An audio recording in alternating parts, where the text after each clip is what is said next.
تخيلوا معايا كده، كل مرة بيحصل برق في السماء انت بتشوفه فوراً، لكن صوت الرعد بيوصلك بعد كده بثواني. السؤال بقى، هل البرق بيحصل الأول فعلاً، ولا في حاجة أغرب بتحصل فوق في السماء وإحنا مش واخدين بالنا منها؟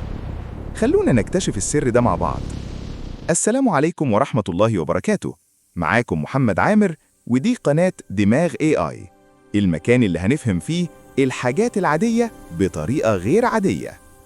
الحقيقة المدهشة هنا إن البرق والرعد بيحصلوا تقريباً في نفس اللحظة. الاتنين مع بعض، لكن اللي بيخلينا نشوف البرق الأول ونسمع الرعد بعده هو سرعة وصولهم لينا.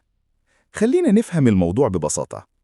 البرق هو ضوء قوي جدا، وسرعة الضوء في الهواء تقريباً 300 ألف كيلومتر في الثانية. يعني ببساطة الضوء سريع لدرجة إنه يقدر يلف حوالين كوكب الأرض حوالي 7 مرات في ثانية واحدة بس. علشان كده أول ما البرق يحصل في السماء، الضوء بيوصل لعينك في نفس اللحظة تقريباً.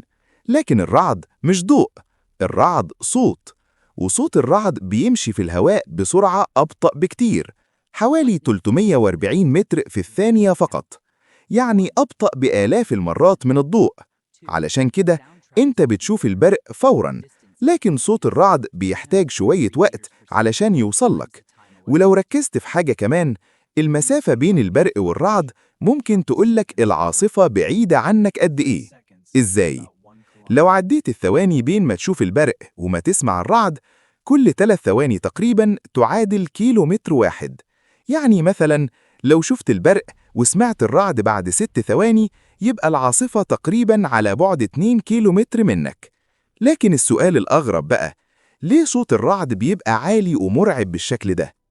السبب إن البرق بيرفع حرارة الهواء فجأة جداً. درجة الحرارة ممكن توصل لأكتر من 30 ألف درجة مئوية، وده رقم ضخم جداً. في الحقيقة دي حرارة أعلى من حرارة سطح الشمس. الحرارة الرهيبة دي بتخلي الهواء يتمدد فجأة وبقوة، والتمدد المفاجئ ده بيعمل موجة صوت ضخمة في الهواء. الموجة دي هي اللي احنا بنسمعها باسم الرعد.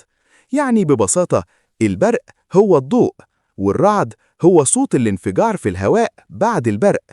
لكن الغريب بقى إن أغلب الناس عارفة إن البرق بيجي قبل الرعد، لكن قليل جدا اللي يعرف السبب الحقيقي.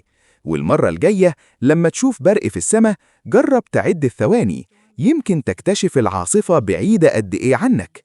ولو عجبتك المعلومة دي، اشترك في القناة، لسه في حاجات أغرب بكتير هنكتشفها مع بعض في دماغ AI.